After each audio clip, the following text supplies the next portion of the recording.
Online judicial point में आप सभी का स्वागत है। आज हम संज्ञेय अपराध और असंज्ञेय अपराध के बारे में समझेंगे।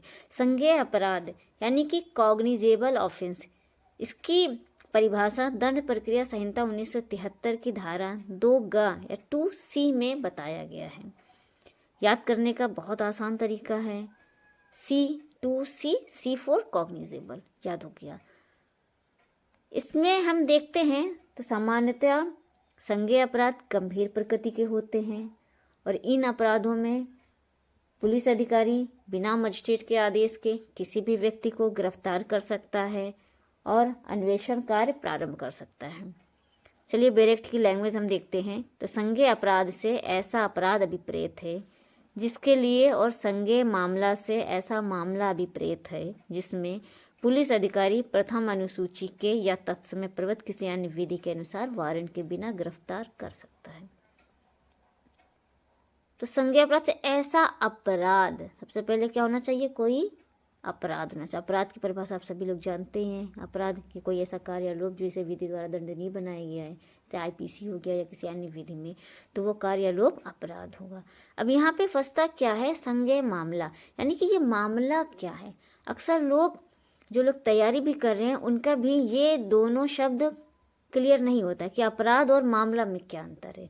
एक एग्जाम्पल के तौर पे समझिए कि किसी के यहाँ कोई घटना घटित होती है, जैसे किसी के घर में चोरी हुई, मारपीट हुआ, तो वहाँ पे कई अपराध हुए।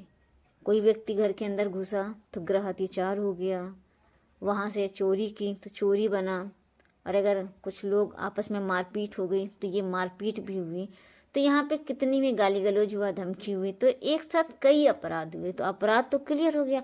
अब ये जो पूरी घटना हुई कि ए ने बी के साथ मारपीट की, उनके घर में चोरी किया, उसे गाली दिया, तो यहाँ पे चोरी करना, गाली देना, घर में घुसना, धमकी देना, ये सभी अलग अलग अपराध हैं, लेकिन ये पूरी एक घटना बन गई, तो इसी घटना को ही मामला कहते हैं।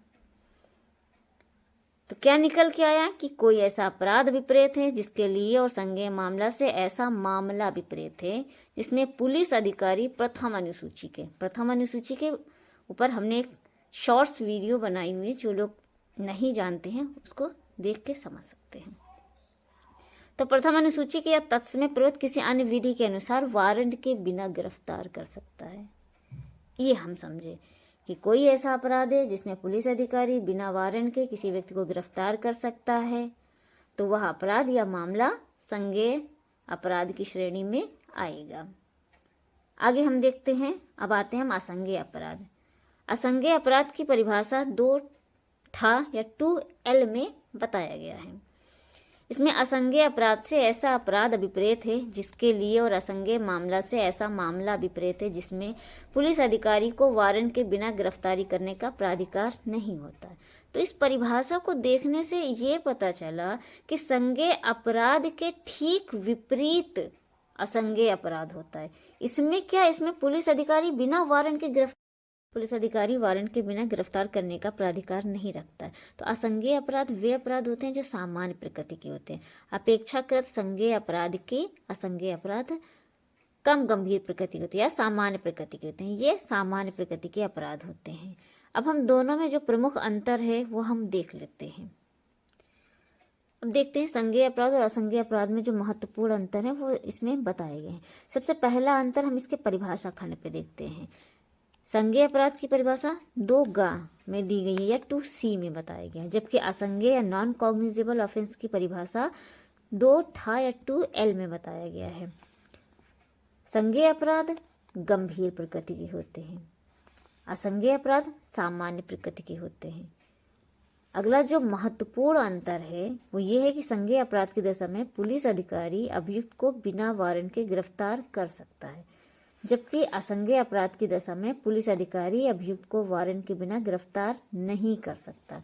सबसे महत्वपूर्ण अगर इन दोनों में कोई अंतर है तो वो यही है कि बिना वारंट के गिरफ्तार करने का अधिकार संज्ञेय मामलों में पुलिस अधिकारी के पास होता है, जबकि असंज्ञेय मामलों में पुलिस अधिकारी बिना वारंट के किसी अभियुक्त को गिरफ्तार नहीं कर सकता है। अगला अंतर हम देखते हैं तो संज्ञेय अपराध के गठित होने की रिपोर्ट पुलिस थाने के भारसाधक अधिकारी को धारा 154 में दी जाती है। अगर कोई संज्ञेय अपराध की घटना घटित हुई है तो इसकी सूचना थाने के भारसाधक अधिकारी को धारा 154 में दी जाएगी। असंज्ञेय अपराध की दशा में अपराध के घटित होने के बारे में सूचना पुलिस थाने के भारसाधक अधिकारी को धारा 155 में दी जाएगी। एफआईआर दर्ज होती है 154 में। NCR FIR first information report, NCR non cognizable report धारा 155 में दी जाती है। इसके अंतर्गत जब एनसीआर दर्ज होता है तो बिना मजिस्ट्रेट के आदेश के उसमें अन्वेषण प्रारंभ नहीं होता है। अगला अंतर हम देखते हैं तो संज्ञेय अपराध के घटित होने की रिपोर्ट पुलिस थाने के भारसाधक अधिकारी को 154 में दी जाएगी। ये तो हो गया है। संज्ञेय अपराध में पुलिस अधिकारी मजिस्ट्रेट के आदेश के बिना ही अन्वेषण कार्य प्रारंभ कर, इसके अंतर्गत मजिस्ट्रेट के आदेश लेने की आवश्यकता नहीं होती है। संज्ञेय अपराध हुआ है तो वहाँ पे पुलिस अधिकारी बिना वारंट के अभियुक्त को गिरफ्तार भी कर सकता है और साथ ही साथ अन्वेषण का कार्य भी प्रारंभ कर सकता है। जबकि असंज्ञेय अपराध की दशा में पुलिस अधिकारी को अनुसंधान या अन्वेषण का अधिकार नहीं होता है। यहाँ पर मजिस्ट्रेट की अनुज्ञा के बिना अन्वेषण कार्य प्रारंभ नहीं कर सकता है। 155(2) के तहत एनसीआर को परमिशन कराना होता है, यानी कि मजिस्ट्रेट से अन्वेषण की आज्ञा ली जाती है, उसके बाद ही अन्वेषण का कार्य प्रारंभ होता है। एक केस बताया गया है जिसको हम देख लेते हैं।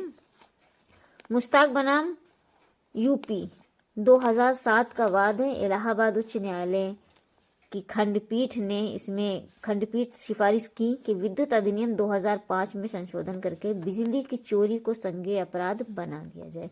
ये एक वाद इसमें बताया गया। इस तरह से हमने संज्ञेय अपराध को देखा, असंज्ञेय अपराध को देखा। संज्ञेय अपराध जो है गंभीर प्रकृति के होते हैं, असंज्ञेय अपराध सामान्य प्रकृति के होते हैं। इनमें परिभाषा 2C में, जबकि असंज्ञेय अपराध 2L में बताया गया। गंभीर प्रकृति की, सामान्य प्रकृति, इसमें वारंट के बिना अभियुक्त गिरफ्तार कर सकते हैं, जबकि असंज्ञेय अपराध में अभियुक्त को वारंट के बिना गिरफ्तार नहीं कर सकते हैं। 154 में संज्ञेय अपराध की सूचना दर्ज कराई जाती है, जबकि असंज्ञेय अपराध की सूचना 155 में दर्ज कराई जाती है। इसमें संज्ञेय अपराध में मजिस्ट्रेट के आदेश के बिना अन्वेषण कार्य प्रारंभ किया जा सकता है, जबकि असंज्ञेय अपराध में बिना मजिस्ट्रेट के आदेश के अन्वेषण कार्य प्रारंभ नहीं कर सकता है। आई होप आप लोगों को संज्ञेय अपराध और असंज्ञेय अपराध से समझ में आ गया होगा। अगर इसमें से प्री और मेंस के क्वेश्चन बनते हैं तो आप सभी लोग अच्छे से सॉल्व कर लेंगे। वीडियो अच्छा लगा हो तो लाइक, शेयर एंड सब्सक्राइब करें।